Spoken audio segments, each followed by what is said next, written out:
if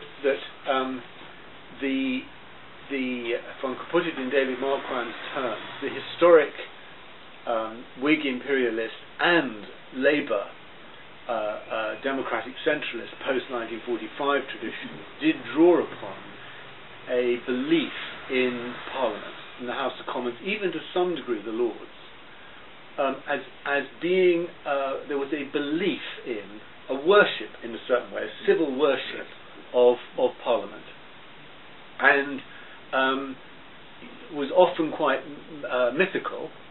But there were individual MPs of left and right. I mean, in recent times we think of Tony Benn and Enoch Powell, who did have a certain standing and command. And in that sense, there was a way in which there were checks and balances within a highly centralist system, but there was a parliamentary culture. And I think one of the things that's happened over the last 25 years or so, this was certainly happening beginning to happen when Charter was launched, in the sense that Parliament itself has been hollowed out, A, by the whips, by the party system itself, the way the party system is organised, B, by the media, and the way the media then forces parties into highly centralised operations, the collapse of party membership, and then the hollowing out of party democracy itself. And then that feeds back into Parliament through the selection of MPs, the keeping out of troublesome potential MPs, plonking young people who have come up through the think tanks and the policy thing into Parliament, so that they're fed through, and you get this very eviscerated system. And one, I mean, to give them two examples of this. Who was Blair's closest and most influential colleague? It was Alistair Campbell, right?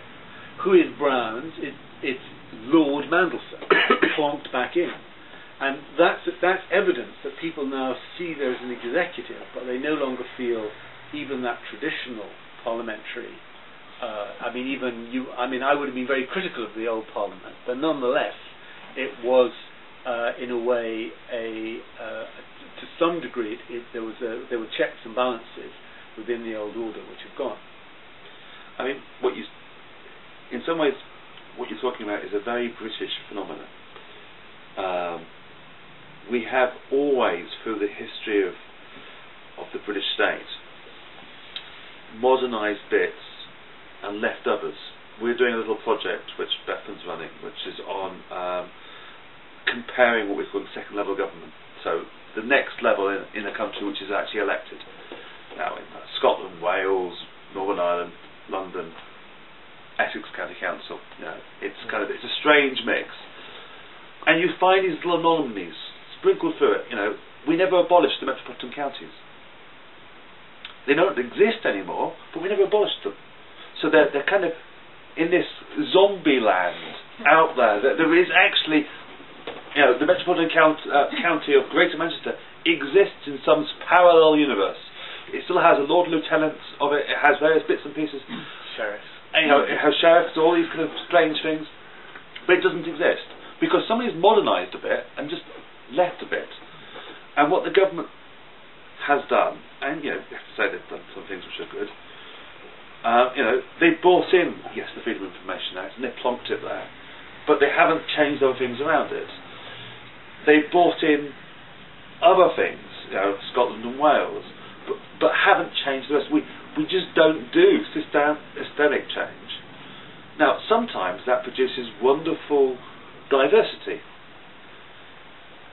The problem is, in the case of democracy, it produces a mess. And one of the empowering things about being a citizen is understanding where power is and where you can influence it and use it. And if you have a mess, you can't work out where power is. And that's actually one of the problems of the way in which we've done reform. Now, I am not a revolutionary by my very nature. I grew up, and friends used to joke, what do you want? Evolution, when do you want it? Gradually. I'm of that kind of political tradition.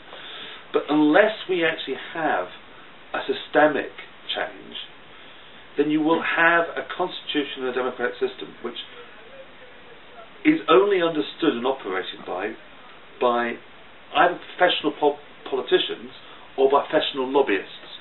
Now, we're probably in the professional lobbyist category, but you won't have it controlled by ordinary citizens. And it doesn't matter how many bits you modernise, unless you modernise the whole, but you aren't going to solve that. Now, I'm not saying that you can't always make improvements, you can, but we have to recognise that the way in which we have built this wonderful country called the United Kingdom of Great Britain and Northern Ireland, in some ways is now our problem. You know, in some ways the analogy of the car is wrong. It is like a 19th century coach and horses, which has had the horses removed, an engine put in, but still got the springs from it, and it's kind of this hodgepodge vehicle which has been partially modernised, which now probably has one wheel larger than the other, and it's there, and there is a limit to where you can go with gradual reform. Now, it may be that the Marxists are right and we eventually need to have change. It may be that actually you can carry on doing bits to it, or it may be that the whole state falls down and Scotland becomes independent and we have to have something completely new. But until then, if your central concern is about actually empowering people themselves to take control of their lives, then I actually think now we have to recognise that wonderful thing, which is the British Constitution, which is the British state, which is the whole way of it, is now the enemy. And I don't say that in a kind of anti-sense, but parliamentary sovereignty and this part of it, and it's still there. I mean, I had a meeting with a minister a few days ago, and he said, you know, Peter, you know, I'm with you on lots of these things. Bill of Rights, yes, you know, we've got to involve the people, but it has to come to Parliament. And we have to recognise that Parliament is the core where the people are reflected. And the fact is, he believes that. I don't believe it passionately. I don't think anybody else does. And actually, we have to get to the point where Parliament is a servant of the people, rather than where we have a peculiar part of Britain, where it feels as if sometimes we're the servants of Parliament. Yeah. It's a long, rambling answer to your question. Can I suggest, if you do buy the book, and I do suggest you actually buy it, we